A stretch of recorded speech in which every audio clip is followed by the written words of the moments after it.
يا ربنا اعترفنا بأننا اقترفنا وآننا أسرفنا على لظى أسرفنا. يا ربنا اعترفنا بأننا اقترفنا وآننا أسرفنا على لظى أسرفنا.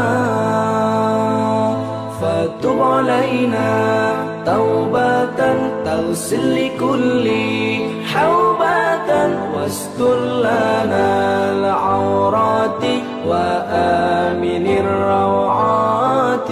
فتب علينا توبة تغسل لكل حوبة واستر لنا العورات وآمن الروعات. يا ربنا اعترفنا بأننا اقترفنا وآننا أسرفنا على لظى أسرفنا. يا ربنا اعترفنا بأننا اقترفنا وآننا أسرفنا على لظى أسرفنا.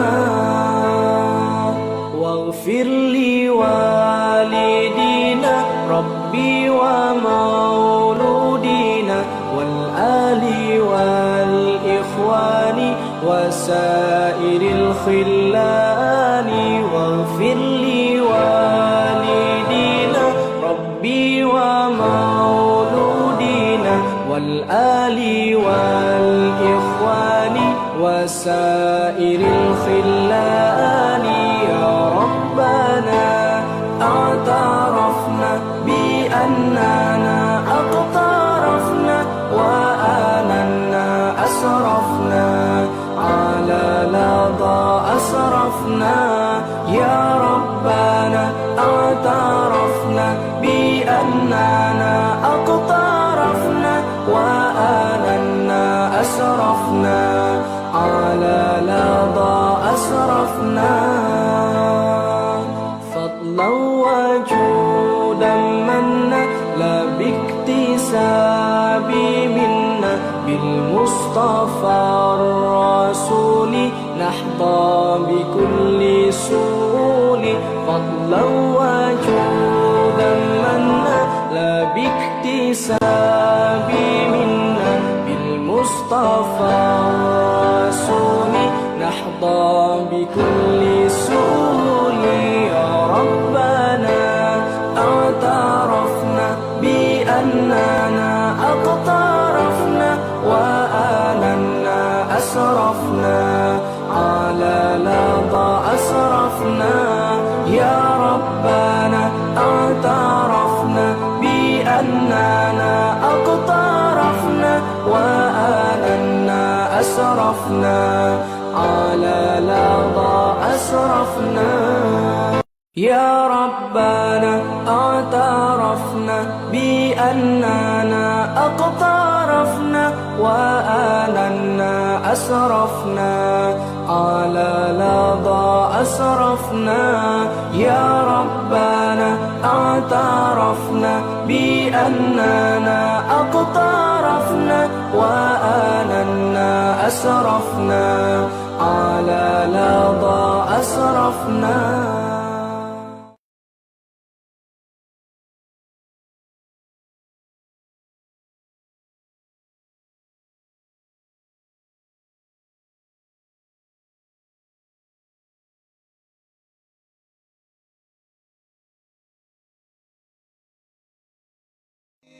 سبحان الله وبحمده سبحان الله العظيم. سبحان الله وبحمده سبحان الله العظيم. سبحان الله وبحمده سبحان الله العظيم. أعوذ بالله السميع العليم من الشيطان الرجيم. Bismillahirrahmanirrahim. Muqaddimah Surah An-Nur. Surah ini diturunkan di Madinah, mengandungi 64 ayat. Dinamakan Surah An-Nur, yakni cahaya, kerana bandingan nur hidayah petunjuk Allah Ta'ala ada disebutkan perihalnya mulai ayat 35. Intisari kandungannya, menerangkan hukuman yang dikenakan kepada orang yang berzina, lelaki dan perempuan. Juga menerangkan hukum orang-orang yang melemparkan tuduhan zina kepada perempuan-perempuan yang terpelihara kehormatannya. Dan hukum orang yang melemparkan tuduhan yang demikian kepada isterinya. Membersihkan nama baik Siti Aisyah radhiyallahu ta'ala anha dari tuduhan dusta yang dilemparkan kepadanya oleh kaum munafik di Madinah. Pembersihan nama baik Siti Aisyah itu diabadikan oleh Allah Ta'ala dalam beberapa ayat suci yang kekal dibaca turun-temurun di dalam Al-Quranul Karim. Menerangkan cara dan adab peraturan berziarah ke rumah orang lain, supaya terhindar dari berlakunya sebarang perkara yang tidak diingini. Lebih-lebih lagi kalau pada masa itu orang lelaki tidak ada di rumah. Kemudian Allah Ta'ala perintahkan orang-orang Islam, lelaki dan perempuan, supaya mereka menyekat pandangan masing-masing daripada melihat yang haram dan menjaga kehormatannya daripada melakukan zina atau lain-lain perkara yang keji. Selain dari itu, perempuan-perempuan Islam diharamkan mendedahkan tubuhnya kepada lelaki yang bukan mahramnya, kecuali anggota tubuhnya yang zahir, yakni bulatan muka dan kedua tapak tangan. Setelah menerangkan bandingan nur hidayah petunjuk Allah, lalu diterangkan perihal orang-orang yang beriman dan bahawa mereka di dunia berada dalam sinaran cahaya hidayah yang berlapis-lapis yang dilimpahi Allah Ta'ala kepada mereka. Dan di akhirat pula mereka akan menerima sebaik-baik balasan disebabkan amal-amal soleh yang mereka kerjakan. Setelah itu ditegaskan bahawa umat Islam yang beriman dan beramal soleh akan dikurniakan memegang kuasa pemerintahan di bumi. Apa yang telah dijanjikan oleh Allah Ta'ala telah berlaku. Kerana umat Islam yang pada mulanya kecil jumlahnya, ditindas dan diancam oleh musuh telah berjaya, terutama dalam zaman Nabi dan sahabat-sahabat baginda, mencapai kuasa pemerintahan, menghancurkan musuh-musuh yang menceroboh dan mengembangkan Islam ke seluruh dunia. Surah ini diakhiri dengan menegaskan bahawa Allah jualah yang menguasai dan mengetahui keadaan sekalian makhluknya, dan mereka semua akan kembali kepadanya untuk diterangkan kepada mereka apa yang telah mereka kerjakan. Bismillahirrahmanirrahim. Suratun anzalnaha wa faradnaha wa anzalna fiha ayatin bayyinatin la'allakum tadhakkarun.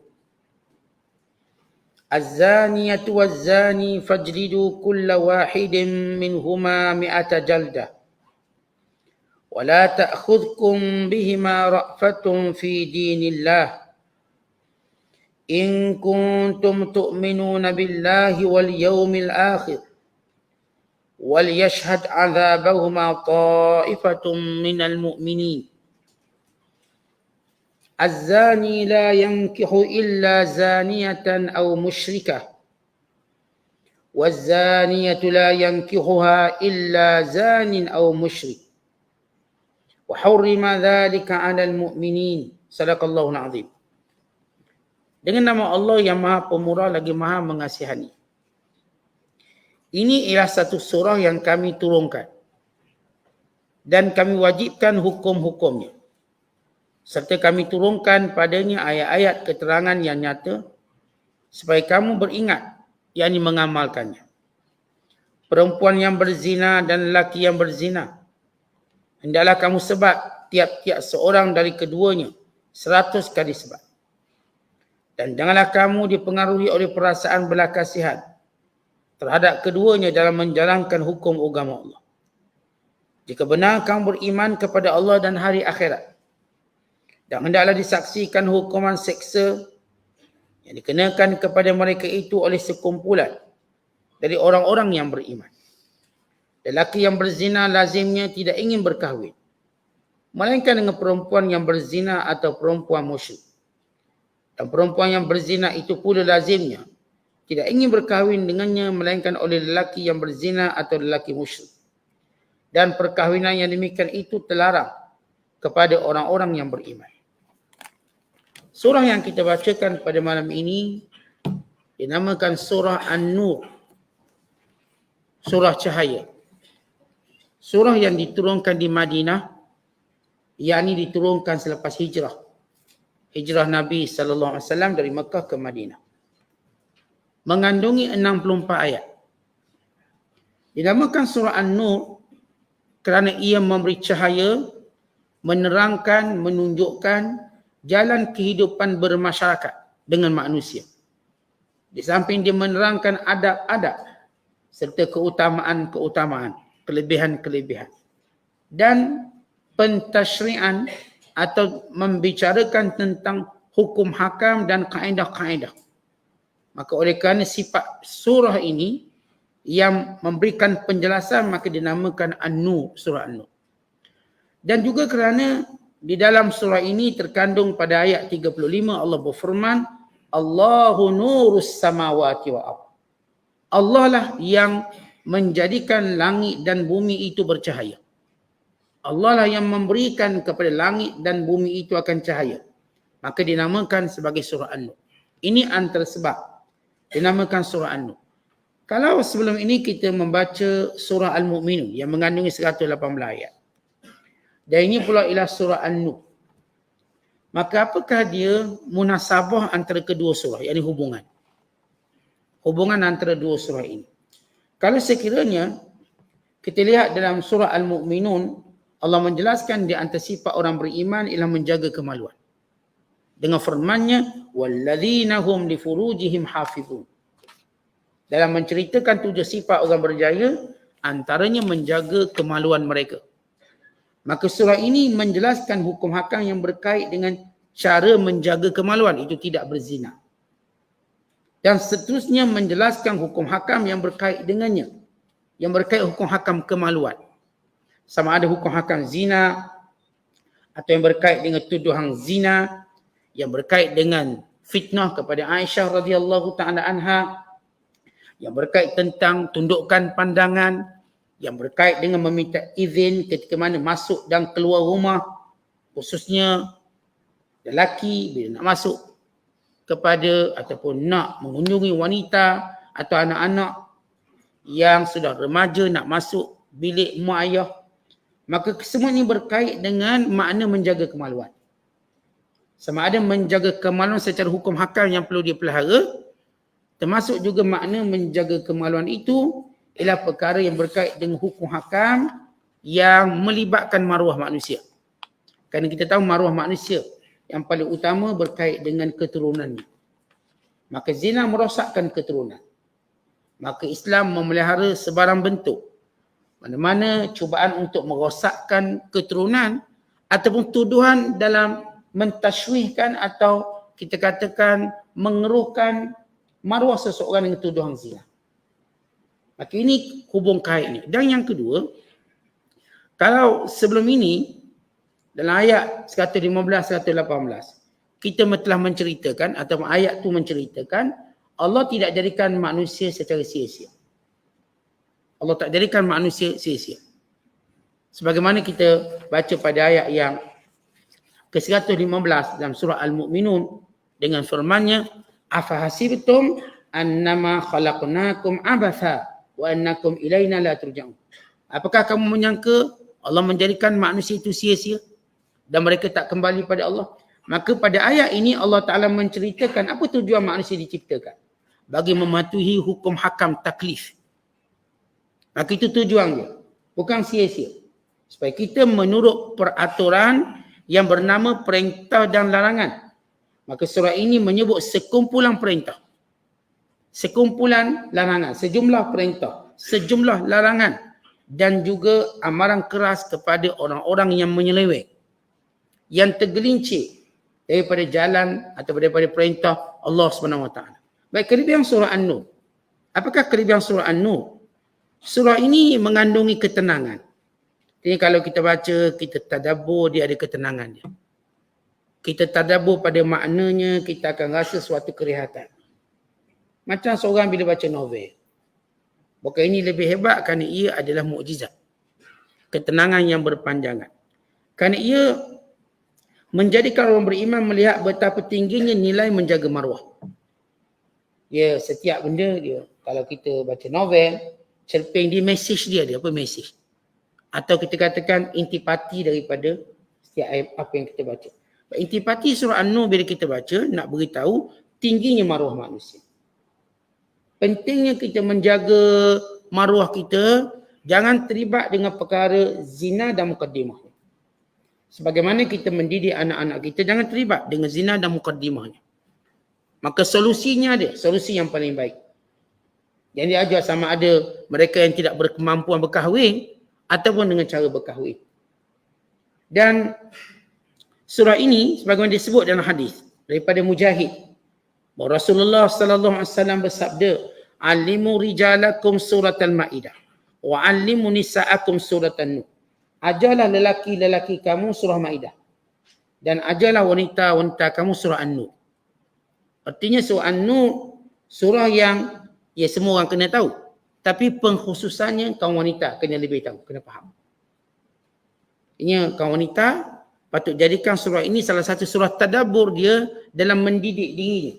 Kerana ia berkait dengan apa? Menjaga aurat, menjaga maruah diri, menjaga diri daripada berzina. Kerana inilah kemuliaan wanita itu sendiri. Kerana mulianya wanita kerana dia dijaga aurat. Kerana dijaga auratnya maka terpelihara hal-hal yang lain. Termasuk perkara yang paling merosakkan wanita itu zina. Paling merosakkan. Ya, kalau lelaki perempuan berzina, yang duk pandang hina sampai selalunya perempuan. Terutama bila dia mengandungkan hasil zina. Buat sekejap, kemudian hasil zina ditangguh 9 bulan. Tak cukup 9 bulan kalau beranak, malu tadi tu melekat pada wanita berbanding lelaki. Lelaki dia hilang macam tu je. Jadi kalau berlaku perzinaan, maka lelaki dengan mudah melepaskan tanggungjawab sebab bukan dia mengandung. Maka perempuan dia nak bagaimana nak melepaskan tanggungjawab. Sedangkan dia mengandung bayi zina dan bayi itu membesar dengannya. Sementara pula nisbah nasab tidak boleh diberikan kepada ayah penzina. Maka wanita itu menanggung malu yang panjang. Oleh sebab itulah surah ini penting untuk diajar kepada kaum wanita. Supaya mereka terus memelihara diri mereka. Menjaga diri mereka. Kerana kalau berlaku hal seumpama ini, mereka terpaksa menanggung malu yang panjang. Dan akhirnya ramai wanita bunuh diri kerana sebab ini. Kalau lelaki dah hilang wuyuk dah, maka perempuan yang terpaksa tanggung malu dengan keluarga, dengan masyarakat. Akhirnya sebahagian mereka yang tak ada agama mengambil tindakan singkat. Tindakan singkat. Atau kadang-kadang kalau wanita dizalimi secara rogo pun mereka juga malu. Malah mereka dizalimi. Pernah ketika mana berlaku tragedi di Bosnia Herzegovina, kejadian rogo beramai-ramai. Melibatkan ribuan wanita. Lalu orang ataupun orang alim di sana menghantar surat kepada Universiti Azhar. Meminta fatwa hukum menggugurkan kandungan. Ketika itu guru kami menjawab jawatan Syekhul Azhar. Ditanya pada guru kami, hukum menggugurkan kandungan sebab kandungan ni buat malu. Yang merogoh ni orang Serbia, rogoh orang Islam Bosnia, mengandung anak luar nikah yang puncanya lelaki kafir. Jadi bila mereka lihat kandungan, mereka jadi benci. Maka mereka meminta fatwa apakah boleh menggugurkan kandungan. Disebabkan malu yang mereka terpaksa menimpa. Itu kalau kadang dirogoh, apatah lagi yang berzina. Orang yang dipaksa begitu pun tetap rasa malu. Sebab itu surah ini surah yang paling baik diajar pada wanita. Dan mereka melihat. Kadang surah ini juga ada berkait dengan hukum hakam meminta izin keluar masuk. Maksudnya kita sebagai isteri atau sebagai ibu, anak-anak lelaki nak masuk bilik. Apakah boleh mereka masuk macam tu? atau mesti meminta izin. Surah ini ajar. Kenapa? Kerana kaum ibu yang paling kuat mendidik anak-anak di rumah. Dia akan beri arahan anak-anak lebih daripada kaum lelaki. Kemudian disebut bahawa Umar Al-Khattab radhiyallahu ta'ala anhu pernah menulis satu surat perkeliling. Ini tentang kelebihan surah An-Nur. Satu perkeliling dengan menyebut dalam perkeliling tersebut anta'allamu surat An-Nisa wal Ahzab wan Nur. Iaitu semua orang kena belajar 3 surah. Yang ini penekanan pada 3 surah. An-Nisa, Al-Ahzab dan An-Nur. Kerana semua surah ini dia ada satu pendidikan yang berkaitan dengan kekeluargaan. Baik surah An-Nur, baik surah An-Nisa, baik surah Al-Ahzab, baik surah An-Nur. Dia berkaitan kekeluargaan. Kerana kalau kita lihat Islam paling kuat menjaga nilai kekeluargaan. Paling kuat. Sama ada sub nasab keturunan. Sama ada sub menghormati antara suami isteri. Sebab dalam masyarakat kafir, suami isteri di equal. Masing-masing kuat. Isteri boleh jatuhkan cerai. Sebagaimana suami boleh jatuhkan cerai. Islam paling kukuh menjaga rumah tangga dengan meletakkan kuasa cerai itu pada lelaki untuk menjamin keutuhan rumah tangga. Kerana sifat perempuan yang emosi yang suka minta cerai. Maka lelaki yang perlu jaga benda tu. Dia benda-benda yang bahaya mesti dijaga oleh orang kuat. Kalau tak, maka dia akan rosak. Macam nak jaga bom nuklear, bom atom lah. Bukan calang-calang orang boleh jaga. Kalau meletup, habis hancur semua. Sama juga dalam rumah tangga ini, hak penceraian dijaga oleh suami. Dia memastikan kekuatan. Memastikan yang tidak diguna semudah-mudahnya. Maka ketiga surah ini, dia membentuk suatu jati diri kekeluargaan Muslim sebenar. Jadi kita kena review balik. Kita kena tengok balik 3 surah ini. Baca sembitas lalu balik. Dalam pimpinan Rahman kita ni surah An-Nisa, surah Ahzab. Surah An-Nur kita baca, tengok. Dan ambil intipati yang berkaitan dengan kekeluargaan. Baik, namanya suami, namanya isteri, namanya ayah, namanya mak, namanya anak-anak. Kerana surah ini antara surah yang penting. Semua surah penting. Tapi dari sudut kekeluargaan dalam bab ni, surah ini. Itu Umar Al-Khattab radhiyallahu ta'ala anhu meletak perkeliling supaya surah ini menjadi dandanah atau menjadi kebiasaan dipelajari dan diajar. Jadi kalau kita buat sukatan pelajaran, ini bagus. Ini kalau sukatan pelajar untuk baru-baru nak kahwin, ini bagus. Untuk membina keilmuan mereka, bagaimana nak jaga rumah tangga ataupun kita jaga dalam nak beri faham balik kekeluargaan Muslim yang sebenar, maka surah ini ada penekanan. Dan surah ini juga diriwayatkan daripada Aisyah radhiyallahu ta'ala anha menggalakkan supaya belajar. Yang bukan sekadar daripada hadis ada, kata-kata Umar Khattab ada, kata-kata Aisyah radhiyallahu ta'ala anha sendiri. Maka ini di antara kelebihan surah ini. Mustamilatuha, baik kandungan surah ini mengandungi hukum hakam yang penting berkait dengan kekeluargaan. Demi untuk mendidik anak-anak dengan asas-asas yang utama dan memeliharanya daripada perkara-perkara yang bahaya. Dan penekanan tentang membina keutuhan keluarga daripada runtuh dan hancur. Ini penting surah ini.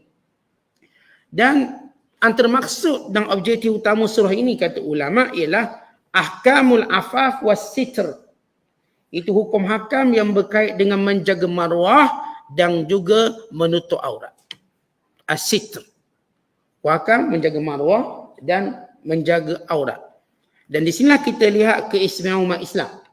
Yang paling bermaruah dalam berpakaian umat Islam. Kerana hanya dalam Islam sahaja apa yang disebut sebagai menutup aurat. Tidak dalam agama lain. Agama lain tak ada istilah namanya menutup aurat. Dia pakailah apa yang nak pakai. Suka dia lah nak pakai. Dalam Islam ada istilah yang penting yang diketahui oleh semua orang. Menutup aurat. Dan menjaga maruah diri. Ya, seorang kalau dia tak pelihara auratnya, maka orang tak akan pandang mulia dia. Ia bermula dengan dia mesti menjaga aurat terlebih dahulu. Hatta kita tengok mana-mana orang insaf, baik. Bila nak baik, pertama kita tengok dia tutup aurat. Dan bila dia mula nak start jahat balik, dia buka aurat balik. Sebab saya selama ni rasa macam hipokrit lah tutup aurat. Dia nak buka lah. Dulu masa kanser kena tutup aurat, takut mati. Dah baik kanser, boleh buka lah, tak mati lagi. Sebab saya rasa macam hipokrit. Dia lupa ini hukum hakam. Hukum hakam ni hipokrit, tak hipokrit kena buat. Dia bukan cerita ikhlas tak ikhlas, itu hal nombor 2. Itu hal dan mendapat keuntungan macam kita sebut samang lah. Sengaja tak sengaja sama jangan. Saya tak ikhlas lah langgar undang-undang ni. Mau ikhlas ke tak ikhlas. Kalau langgar undang-undang kena. Maka ni itu peraturan. Tak ada orang bicara ikhlas nampak langgar peraturan. Ikhlas bicara kamu dengan Allah.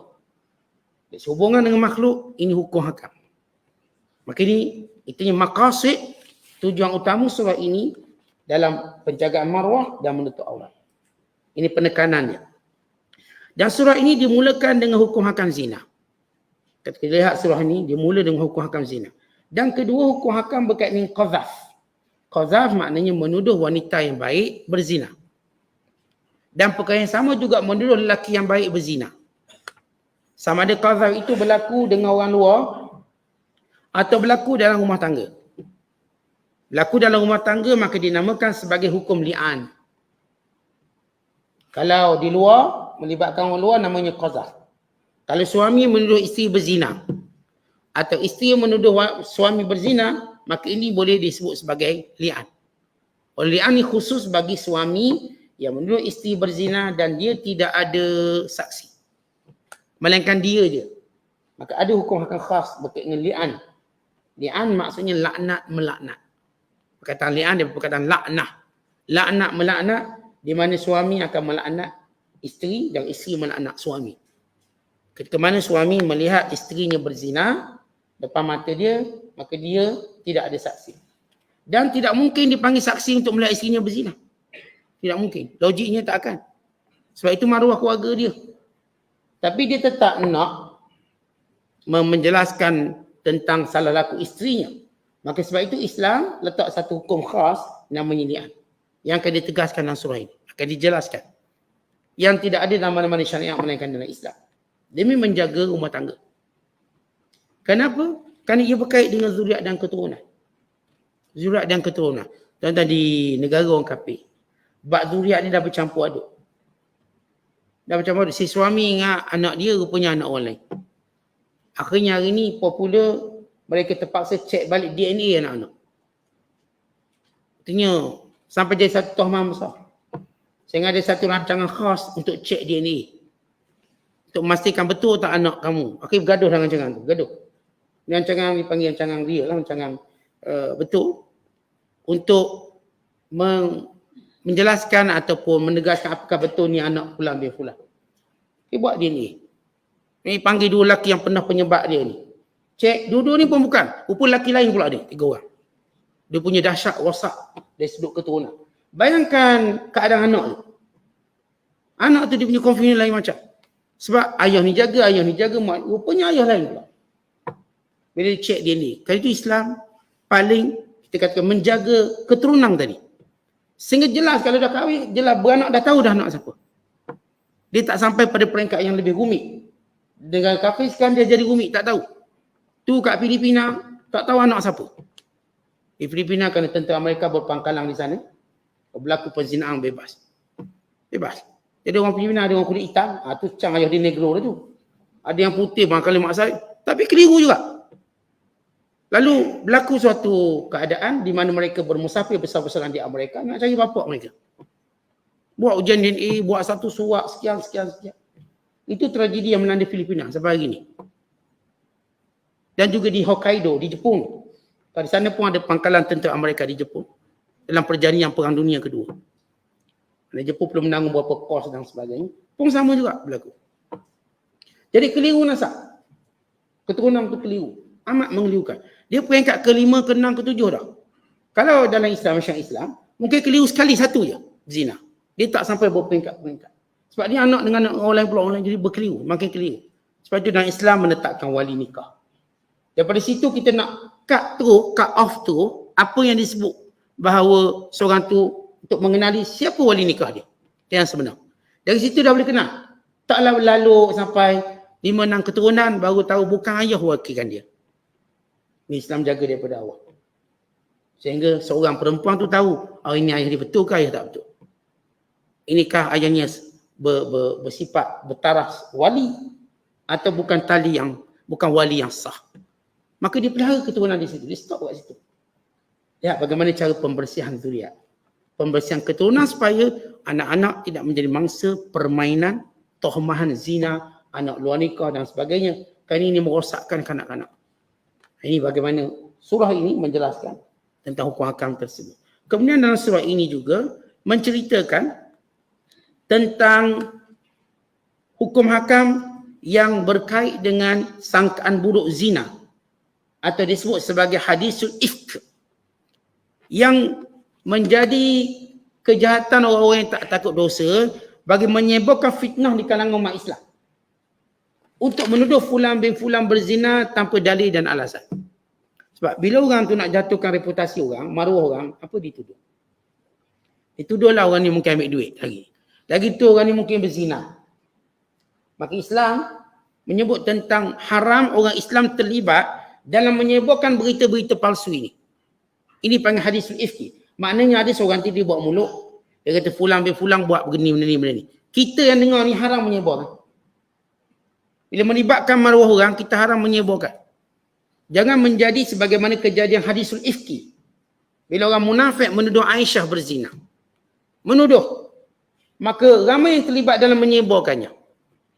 Sehingga sebahagiannya dilakukan oleh orang bukan munafik, orang Islam. Tapi dia jenis lemah hukum hakam. Akhirnya mereka terlibat sama macam saya sebut. Fitnah ni kalau tersebar, kita yang bagus ni pun boleh terjebak. Boleh percaya. Jangan kata yang tak bagus tu. Yang jenis kuliah tak pernah tinggal ni pun boleh terjebak dengan fitnah-fitnah macam tu. Akhirnya kita mudah percaya. Dan kita macam tak perlukan pada bukti. Sebab benda tu macam menarik dan sensasi. Sebab tu hadisul ifki menceritakan bahawa orang Islam jangan berpuatakkan macam tu. Kita kalau dengar je benda-benda yang fasik, stop mulut kita tu cakap. Jangan cakap. Sebab dia membabitkan maruah orang. Susah kita nak cari dia kat akhirat kelak. Tuduh sana, tuduh sini. Bukti tak ada. Dengar orang tu cakap, orang ni cakap. Jangan. Belajar daripada hadisul ifki. Hadisul ifki itu tuduhan yang tidak baik kepada Aisyah radhiyallahu ta'ala anha, lalu disebarkan oleh orang munafik. Memang itu tujuan mereka, rosakkan rumah tangga Nabi SAW. Tapi yang masalahnya orang Islam lain juga terbabit. Cara tidak sedar. Akhir kalangan sahabat yang utama juga terbabit. Seperti kisah Hassan bin Thabit. Sahabat besar. Tapi nak cerita bahaya fitnah, akhir dia pun terbabit. Sehingga berlaku perbalahan dia dengan sahabat yang lain. Sehingga hampir nak bergaduh Aus dan Khazraj, nak perang. Sehingga kata Aus, kalau yang buat, yang sebar berita palsu ni Khazraj, beritahu kami patut buat apa. Kalau dia kalangan kami, biar kami bunuh dia yang sebar berita buruk ni. Jadi benda tu dia tegang. Sebab di kalangan sahabat Rasul ada yang terus pertahankan kemuliaan rumah tangga Nabi SAW. Ada yang macam, dia macam keliru. Dia macam, mungkin ya kot. Sampai dia lupa itu Rasulullah. Sampai dia lupa itu isteri Nabi. Dia lupa benda tu. Sampai dia lupa ni orang baik agama. Ada yang memang dengan mudah terpengaruh terus. Sebagaimana kisah Mistah. Mistah percaya bulat dan dia terus sebar. Sehingga Abu Bakar pun marah. Dia ni orang miskin. Dan dia ni juga orang yang sepupu Abu Bakar. Abu Bakar kata, mulai hari ni aku takkan bantu kamu. Dia mati kering kamu. Mulut uduh sangat. Fitnah. Tapi Allah turunkan ayat. Melarang Abu Bakar bersumpah untuk tidak mau buat baik. Masalah jahat tu hal lain. Tolong. Orang tu kalau tak semayang, orang tu kalau berjudi, dia susah kita tetap tolong. Dalam Islam tolong tu hal lain. Masalah tak semayang itu cerita lain. Kita tak boleh hanya kerana dia jahat tu kita pun tak nak tolong dia. Sampai mati ke bulu dia. Tak boleh. Maka Abu Bakar kafarah balik sumpah dia. Untuk tolong. Walaupun kalau ikut Mistah ni memang salah sangat. Kerana dia antara orang Islam yang terlibat menyebarkan berita ni. Artinya dia ni admin WhatsApp. Macam tu. Admin. Oppo, macam tu. Kalau zaman sekarang, admin tu. Dia yang beri dulu tu. Berita tadi. Tapi oleh kerana Islam dia ada satu sikap. Tetap kita nak marah macam mana pun, kita nak benci macam mana pun, ada benda-benda jangan sampai kita melangkaui sempadan benci. Dia susah kita tetap tolong. Hatta orang kafir pun, dia susah kita tolong. Atas nama kemanusiaan. Tak boleh aku benci orang kafir, biar dia susah, biar dia mati kering. Tak boleh begitu. Kerana Islam terkenal dengan prinsip. Prinsip kita tuan-tuan, benci seorang, benci pada setiap itu dan ini, tidak menghalang kebaikan untuk berterusan. Itu prinsip. Terutamanya prinsip keadilan sebagaimana Allah berfirman, wala yajrimannakum syana'anu qaumin ala alla ta'dilu i'dilu huwa aqrabu littaqwa. Jangan kerana kebencian kamu pada satu kaum lalu kamu tidak mau berlaku adil. Berlaku adil. Itu lebih hampir pada takwa. Maksudnya itulah sifat orang bertakwa. Maka waqadi Allah Ta'ala aku. Dengan perintah Allah ini. Aku. So, walau marah macam mana dia perintah Allah, stop. Maka dia kembali menyambung bantuan pada Mistah. Walaupun Mistah saya kata terlibat. Namun hadisul ifki sebagai satu contoh supaya umat Islam tidak terlibat menjadi kelompok-kelompok yang menguntuhkan rumah tangga dan merosakkan umat. Tetapi kita jangan jadi penyebab kepada dengan berita-berita tak baik tadi merosakkan umat Islam itu sendiri. Dan kita patut serahkan kepada orang yang tertentu yang mas'ul. Dan surah ini juga menceritakan tentang adab-adab kemasyarakatan, khususnya berkait dengan izin masuk rumah, tunduk pandangan, menjaga kemaluan dan bagaimana hukum hakam wanita menzahirkan perhiasan. Jadi wanita nak pakai comel-comel, nak pakai perhiasan, maka keadaan mana mereka dibenarkan berhias, keadaan mana mereka tak dibenarkan. Dan hukum hakam yang berkait dengan ikhtilaf, percampuran lelaki perempuan. Dan dalam ayat ini kita akan bahas nanti tentang haramnya perempuan dan laki-laki bercampur tanpa batasan. Bercampur tanpa batasan. Kemudian menceritakan tentang hukum hakam perkahwinan antara lelaki dan wanita. Dan juga galakkan menjaga maruah bagi seorang yang tidak mampu berkahwin. Ayat ini Allah dalam surah ini bagi orang tak mampu berkahwin. Sebab tak semua orang mampu berkahwin. Yang tidak mampu berkahwin maka dia menjaga maruah dia. Menjaga maruah sampailah dia memperoleh kesenangan, kemampuan untuk berkahwin. Untuk menunjukkan perkahwinan perlu kepada harta. Kahwinan ni perlu pada harta. Kalau orang tak berkemampuan untuk menanggung isteri dan keluarga, maka better dia tak kahwin lagi. Bukan makruh dia kahwin. Kalau dia tak ada harta, tak ada itu, makruh dia kahwin. Kalau dia meyakini bahawa dia tak mampu untuk menanggungnya. Sebab dia akan rosak reputasi dia. Dan umat Islam dituntut untuk membantu mereka yang berkahwin. Bagaimana zaman Nabi SAW, bila mereka mendapati sahabat kahwin, mereka kumpul duit. Beri pada sahabat tadi untuk kahwin. Kumpullah pakat sponsor. Jamuan kahwin lah. Sponsor belanja lah. Macam hari ni kita pakat bagi hadiah. Dengan orang kahwin kita pun pakat bagi hadiah. Itu salah satu cara yang baik. Meringankan bebanan. Yang ni bagi hadiah peti sejuk. Ini bagi dapur. Akhirnya barang dapur siap. Yang ni tu bagi bahagian katil pula. Bahagian bilik tidur pun siap.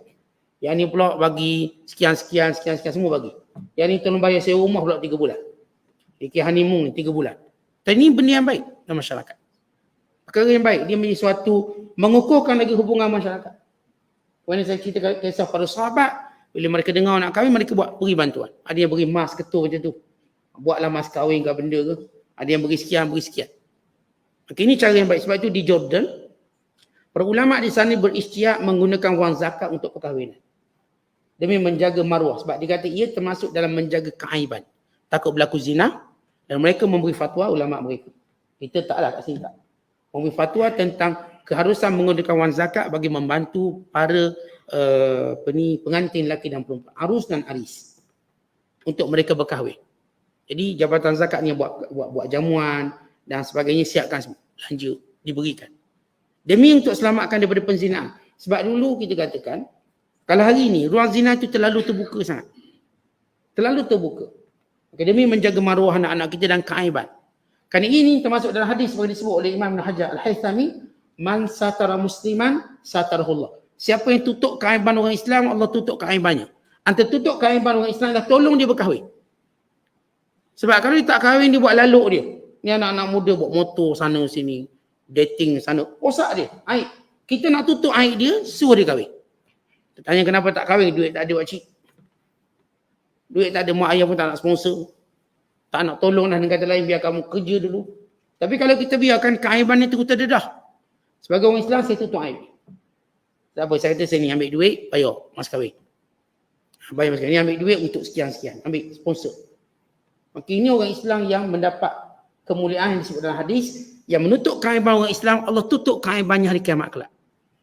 Dia dah tutup keaiban orang ni daripada terjebak dengan zina dan sebagainya. Sehingga orang ni jadi bermaruah, jadi baik. Maka ini tanggungjawab. Dan surah ini menerangkannya. Dan dalam surah ini juga menceritakan tentang penjagaan keluarga Islam yang sebenar. Cara nak jaga keluarga Islam dan bagaimana menjaga pemuda dan pemudi dan menjauhi mereka daripada fitnah. Dan surah ini juga menjelaskan tentang hukum hakam yang lain yang berkait dengan kelebihan rumah Allah. Dan surah ini dicerita tentang kelebihan masjid. Kelebihan rumah Allah. Supaya dalam pendidikan masjid jangan jauh daripada anak-anak kita. Jangan jauh. Sebagaimana kita tak pernah jauhkan anak-anak kita daripada taman mainan kanak-kanak. Mesti dia tengok taman mainan, dia pun nak main. Kita pun nak berhenti. Walaupun jalan tu sempit, parking juga kereta kita. Menyusah orang. Tak kira lah anak kita nak main. Betapa kuatnya kita memenuhi keperluan anak kita. Maka benda yang sama juga. Antara perkara yang kita kena tanam minat anak kita ke masjid. Biar dia seronok masjid. Tengok masjid seronok. Ini tempat bila abang dah besar, abang dah pandai solat, boleh pergi masjid. Abang kena pandai solat. Abang kena belajar diam. Jangan berlari macam kat rumah tu. Kalau abang dah boleh duduk diam, abang bawa ke masjid. Abang boleh duduk macam abang ni duduk sampai tertidur, boleh. Boleh datang masjid. Kalau nak ke sana ke sini tak boleh lagi. Maka kita sentiasa beritahu anak-anak kita, tempat paling berbangga dia patut pergi masjid. Kena patut ni duk ajar anak berbangga pergi mall, berbangga pergi taman, berbangga pergi jalan sana dan masjid tak nampak. Ini pendidikan songsang. Kita kena didik anak kita. Biar dia benda paling disuka masjid ni. Antara benda dia suka. Nanti satu hari nanti kalau dia balik kampung, tempat pertama dia pergi masjid. Jumpa kawan-kawan dia, jumpa. Even kadang-kadang jumpa tok guru dia. Jumpa tok guru lama dia nak jumpa balik ni. Rindu suasana dulu. Makan berdulang, makan bertalang, begitu, begini, dia rindu belaka. Maka ini benda-benda yang memberikan nostalgia iman. Zikrayatul iman. Kenangan iman. Kenangan ni bila ingat jadi iman bertambah. Bukan kenangan mandi telanjang kat parit. Bukan kenangan curi pohon rambutan orang. Ambil kelapa orang tu kenangan kita. Akhirnya pergi panjat sekali lagi, nak curi lagi. Sebab apa? Nak apply balik kenangan lama. Ambil pokok buah kelapa orang. Bukan kenangan yang bersifat tadi. Tapi biar dia ada zikrayatul iman. Kenangan iman sehingga anak kita ingat. Kita pun sama. Hari ni kalau kita balik kampung ingat masjid. Ni jumpa ramai dah hotel-hotel. Sampai kita pun tahu ramai dah mati. Ramai dah pergi. Untuk kita terus menjadi muhasabah diri kita. Kita mungkin salah seorang nanti. Untuk kita pun sedekahkan Fatihah, doa pada ahli Korea kita. Ataupun kita katakan sahabat-sahabat yang sama-sama solat dengan kita dulu. Yang sama-sama dengar kuliah dengan kita dulu. Yang sama-sama iktikaf dengan kita dulu. Maka ini kenangan yang baik. Anak-anak kita dan kita perlu didikan ini. Dan surah ini juga menceritakan adamu jadwa a'mali kuffar wa tashbihuha bis-sarabil khani' au zulumatul bahar au zulumatul bihar. Allah menceritakan apapun amalan orang kafir sia-sia. Perumpamaan amalan mereka bagaikan fata morgana. Bagaikan air yang dilihat dari jauh air rupanya bukan air. Atau bagaikan kegelapan lautan. Tak dinilai apa, dia macam laut yang gelap. Maknanya katanya kalau orang menyelang, diving dalam laut, gelapnya laut. Demikian gelapnya masa depan orang kafir dengan amalan tidak diterima. Sedangkan orang beriman percaya amalan mereka. Setiap amalan orang beriman bercahaya. Bukan sekadar amalan orang hidup ni. Hatta nanti kalau dia mati, orang hidup beramal untuk dia. Mendoa, datang satu dulang cahaya sampaikan padanya. Ada seorang orang Islam duduk dalam kubur. Tiba-tiba datang dulang cahaya. Dulang ada cahaya. Maka dikatakan apa itu? Ini amalan anak-anak. Doa dia. Keampunannya untuk kamu. Bukan sekadar amalan kita orang beriman bercahaya. Amalan orang lain untuk diberi pada kita berupa doa dan sebagainya juga jadi cahaya. Berbanding orang kafir semua gelap. Amalan dia gelap. Dan yang hidup nak beri lagi kebaikan pun gelap. Kenapa tidak ada nilai? Dan surah ini juga diikuti lepas menyebut tentang amalan orang kafir sia-sia, menyebut tentang dalil-dalil kewujudan Allah dan keesaannya dalam kejadian alam ni. Sama ada alam tinggi ataupun alam bawah, alam langit. Yang berupa pertukaran malam dan siang, penurunan air hujan, penciptaan langit dan bumi, dan seluruh makhluk Allah yang hidup atas muka bumi ini tertakluk dengan sunnatullah, peraturan Allah. Semua. Allah Ta'ala dah buat peraturan pada semua makhluk yang melata untuk ikut peraturan ini. Binatang ni kena makan binatang mana, yang ni kena macam mana, semua dia ikut peraturannya. Wa tayranu tuyuk, dan menceritakan tentang penciptaan burung yang senantiasa terbang. Dan juga surah An-Nur ini juga menceritakan bagaimana Allah menciptakan kejadian-kejadian aneh yang lain yang berupa binatang-binatang yang pelbagai. Binatang yang berjalan dengan perut, jalan dengan 2 kaki, 4 kaki, banyak kaki. Maka ini keajaiban. Sebenarnya kalau kita melihat ciptaan Allah Ta'ala berupa binatang melata, cukup menyuburkan keimanan pada kita. Kita lihat bagaimana ibda' atau bagaimana indahnya ciptaan Allah yang berupa binatang. Kadang-kadang kita tengok binatang yang berwarna-warni. Kadang-kadang kita tengok ini jenis binatang kunang-kunang keluarkan cahaya. Terang benderang. Macam lampu Kalimantan, kunang. Macam mana dia boleh simpan cahaya? Jadi terang, nampak terang. Tapi ini semua keajaiban. Ini ikan di dasar lautan. Bawa lampu suluh, bawa torchlight. Ujung dia tu, sesungguh dia tu, ada torchlight. Ada lampu suluh. Macam mana Allah ciptakan kehebatan ataupun binatang-binatang seumpama ini? Dengan sifat-sifat dia yang berbeza-beza. Ini binatang yang boleh menyelam ke dasar lautan, sifatnya luksina untuk menahan tekanan air. Kita tahu air itu dia ada tekanan. Ni kalau kita jenis diving biasa-biasa 15 meter sesak nafas dah. Yang profesional 30 meter. Paling hebat 100 meter. Dia lebih pada itu terus gila. Boleh gila, boleh mati. Itu kapal selam nuklear Rusia namanya Kush. Dia ni kapal selam besar. Dia gerakkan dengan kuasa nuklear, bukan kuasa diesel. Kalau kapal selam kita kuasa diesel. Ini kuasa nuklear. 134 orang tokom ataupun anak kapal. Sebab dia menyelam lebih pada kemampuan dia meletup. Mati mereka. Itu lihat laut. Dia beri tekanan kuat. Tak boleh. Dan ini menunjukkan bagaimana hebatnya ciptaan Allah Ta'ala. Sama juga kita tengok cerita kapal selam Indonesia. Dia boleh menyelam 300 meter, dia menyelam lebih. 500 habis. Mati belakang. Tak boleh buat apa. Sebab apa? Dia punya tenaga dia blackout. Dia tak boleh naik. Dia boleh nyelam, naik balik tak boleh. Akhirnya habis. Walaupun ni semua hebat, pakar. Ya, bagaimana Allah menentukan. Setiap tu ada peraturan. Lebih je peraturan dia habis. Itu peraturan biasa. Apa cara peraturan hukum hakam halal haram dosa pahala? Itu binasanya lagi teruk. Kerana binasa itu berkait dengan akhirat. Yang kita kalau tak ikut peraturan alam ni, binasanya cuma dunia. Tuan-tuan patut bernafas atas darat, cuba-cuba nak bernafas dalam air, memang matilah kita. Tapi mati itu cuma mati dunia. Tapi yang langgar peraturan Allah, dia mati kat akhirat. Dengan hukum dan azab Allah. Lagi bahaya. Maka ini pengajarannya. Kemudian surah ini juga menceritakan selepas itu tentang sifat orang munafikin. Bagaimana perangai-perangai orang munafikin. Dan bagaimana sifat orang beriman yang sadiqin. Orang beriman yang benar-benar dalam menerima hukum Allah dan hukum Nabi sallallahu alaihi wasallam. Sebahagian berpaling dan sebahagian mentaatinya. Dan Allah menjanjikan kepada orang beriman, dan surah kita bacakan ini, Allah menjanjikan kekuasaan bagi menguasai bumi ini milik orang beriman. Orang beriman tak tunggu lama dalam hal ini. Bila Rasulullah SAW berhijrah ke Madinah saja, maka bermula penguasaan umat Islam. Sedikit demi sedikit sehingga seluruh semenanjung tanah Arab pada zaman Rasulullah semua berada di bawah Islam. Sehingga Nabi keluarkan satu hadis yang masyhur. Lepas sempurna semenanjung tanah Arab Islam, bayangkan asalnya menyembah berhala, tak pernah berlaku dalam sejarah, dalam tempoh sekejap, tempat yang penuh berhala, sembah berhala, tiba-tiba tunduk dengan Islam semua. Tak pernah berlaku dalam sejarah. Sebab mengubah agama bukan semudah mengubah pakaian atau mengubah hal-hal yang lain. Agama ni benda paling susah sekali. Rasulullah berjaya. Kan nak tahu nilai kejayaan orang Islam, macam mana mereka mampu untuk mengubah agama orang kafir. Kalau orang Islam sudah berjaya, kuat, mampu mengubah agama orang kafir kepada Islam, itu tanda umat Islam nak merintah dunia. Sebab tu kita tengok hari ni, kita tak cenderung ke arah tu. Yani usaha kita untuk mengubah agama orang kafir, berdakwah aja. Tak cenderung ke arah tu. Maknanya menang lambat lagi lah. Kita cenderung arah lain.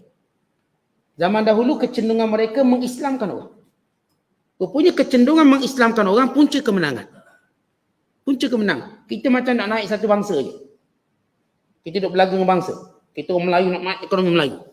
Kita pun benci ekonomi orang lain. Walau kalau kita Islam je bangsa lain tu, ekonomi kita pun dah naik.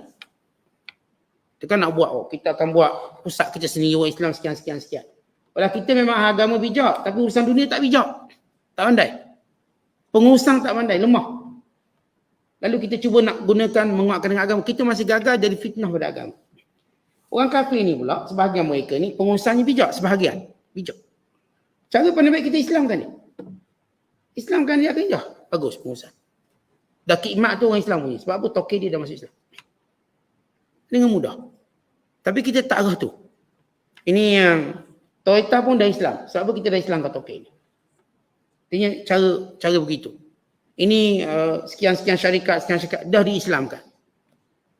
Kekuatan itu yang ada pada sahabat ni. Mereka mempunyai kekuatan mengislamkan orang. Jumpa orang mesti cakap nak masuk Islam. Itu yang mereka cakap. Kita kalau jumpa dah kawan lama dengan orang kafir tak ajak masuk Islam. Ajak pergi makan kopi tiang 40 kali dah. Jom ngopi, teh ngopi, teh ngopi. Ajak Islam tak keluar mulut.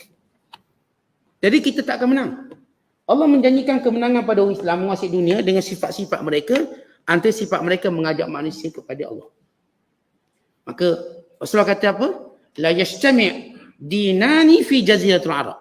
Tidak akan lagi berhimpun dua agama dalam semenanjung tanah Arab. Ini mukjizat. Tak akan lagi berhimpun. Maknanya tak akan ada agama lain kat semenanjung tanah Arab. Tak akan ada orang buat kuih ke, orang buat gereja, tak akan ada. Ustaz Imri yang buat tu, kota tu buat, itu bukan semenanjung tanah Arab. Itu negara Arab. Semenanjung, Jazirah. Yang ini namakan Saudi. Dulu namanya Jaziratul Arab. Bila keluarga Saud ambil, memwujudkan dinasti Saud, maka dinamakan Saudiyah. Yang ini milik keluarga Saud, maksud dia. Negara Saudi ini jadi maksud nisbah pada keluarga Saud. Dulu namanya Jaziratul Arab. Jaziratul Arab. Semenanjung tanah Arab. Atau disebut juga Hijaz. Hijaz. Hari ini tinggal nama kumpulan nasyid di Hijaz. Semua dah tak nasyid dah sekarang. Artinya itu disebut sejarah bagaimana kekuasaan yang Allah janjikan. Sehingga zaman sahabat namanya Awaqah mula masuk ke Yaman. Dan bertahan serta menguatkan Islam. Zaman Umar Khattab, akhir jatuh Rom, jatuh Parsi. Seluruh negara Arab, bukan lagi semenanjung tanah, seluruh negara Arab dari bawah Islam pada zaman Umar Khattab. Maka pada zaman Uthman masuk ke China dan India. Dan masuk ke Afrika dan seluruh Afrika. Ke Afrika dan Islam. Dan negara-negara yang disebut Asia Tengah seperti Dagestan, seperti negara Ingguista, negara Dagestan, Turkmenistan, ini negara Asia Tengah yang dulu pernah dicantumkan menjadi negara Soviet Union. Masuk Islam zaman Uthman bin Affan. Sehinggalah masuk Islam ke Asia pula. Datang zaman Sayyidina Ali radhiyallahu ta'ala anhu, Islam tetap berkembang macam biasa. Dan datang kerajaan Umayyah. Maka Islam telah menguasai seluruh Afrika. Sehingga zaman Umar bin Abdul Aziz nak bagi zakat ke Afrika, tak ada seorang nak terima. Amir zakat tu, Umar bin Abdul Aziz suruh dia berjalan di sepanjang Afrika. Kita kan sebut Afrika miskin. Afrika ni pernah jadi negara yang tak pernah terima zakat rakyat dia. Bila ambil zakat, ya petugas zakat, pikul duit zakat, pikul harta zakat, nak beri ni, tak ada orang nak. Dia apa? Melimpah kekayaan. Ketika itu Afrika sudah menjadi tamadun Islam yang kuat. Termasuk negara Maroko. Maroko tu Afrika. Tunisia, Afrika. Jazair, Algeria, Afrika. Algeria tu Afrika. Ni semua negara Afrika akhir cakap Arab. Tunisia cakap Arab. Maroko cakap Arab. Ya, dia adalah lahjah, dialek dia. Tapi bayangkan diubah daripada bahasa Afrika pada bahasa Arab. Bukan sekadar Islam berjaya mengubah mereka. Bukan bahasa mereka. Mesir ni Afrika. Sudan ni Afrika. Tapi Mesir dia nak diri jadi Arab. Dinamakan negara Mesir Jumhuriyah Misra Arabiyah. Maksudnya negara Arab bersekutu. Republik Mesir Arab. Sebenarnya Mesir ni orang Afrika. Tapi bagaimana Islam berjaya, bukan sekadar ubah agama mereka, ubah bahasa. Tak payah nak ubah bahasa. Kita jenis makan budu, pekak bahasa kita. Tetap bahasa tu. Tapi bagaimana Islam, ni geng-geng yang asal cakap Afrika, tiba-tiba cakap Arab. Orang Tunisia, orang Libya, Afrika. Tapi cakap Arab. Bukan satu negara, puluhan negara Afrika bercakap bahasa Arab. Puluhan. Menunjukkan bagaimana kekuasaan negara Islam. Umat Islam. Tetapi kalau kita tengok Amerika, hari ini mereka kuasa besar. Apa yang dibuat untuk tunjukkan dia kuasa besar? Dia tak boleh mengubah negara tu. untuk orang tu bercakap bahasa mereka atau sebagainya. Tak. Di takluk Afghanistan, orang Afghanistan tak akan cakap mereka pun. Dia cakap bahasa dia juga. Last sekali tak tahan keluar lagi. Dia masuk ke Iraq, orang Iraq tu tak cakap Arab. Maka dia meninggalkan kebencian yang banyak. Kebencian banyak. Ni orang Iraq, asalnya orang Parsi. Datang Islam, orang Iraq dia cakap Arab. Dulu cakap bahasa Parsi. Hari ni cakap Arab. Erti lihat, ini betul-betul kuasa. Dia bukan sekadar kuasa bala tentera. Kuasa yang mengubah masyarakat di sini. Mengubah. Itu benar-benar orang berkuasa. Dia kalau kita cerita ayah ni bengkeng, ayah berkuasa, dia bukan jadi anak dia cuma takut, terkencing tengok muka dia. Tapi perangai tak berubah. Cuma berubah depan ayah. Tapi kebengkengan ni benar-benar ubah anak dia jadi orang yang berdisiplin, orang yang baik, orang berjaya. Ini betul-betul ayah berkuasa. Jadi kuasanya disalurkan secara positif. Bukan secara berbangga kuasa. Macam mereka hari ni duk bangga dia berkuasa. Walau dia tak dapat buat apa pun atas dunia. Dia tak boleh pun ubah negara tu melainkan hancur. Dia pergi sana hancur, pergi sini hancur, sini hancur. Semua hancur. Kerjanya cuma buat hancur. Tapi Islam, kerjanya ialah islah negara. Masuk negara ni maju. Masuk negara ni maju. Ini benar-benar berkuasa. Dia mengubah landscape, geografi, penduduk, bahasa, budaya, makanan habis. Macam kita hari ni habis pakai nasi Arab dah ke dah. Tak lama dia cakap Arab lah tu. Pengaruh nasi Arab, tak lama nanti cakap Arab lah kita. Ni pun dah cakap Arab, mandi, kapsah dia cakap Arab lah. Dia tak bunyi nasi lah, bunyi mandi lah. Ini di antara hebatnya Islam. Wallahu a'lam. Assalamualaikum.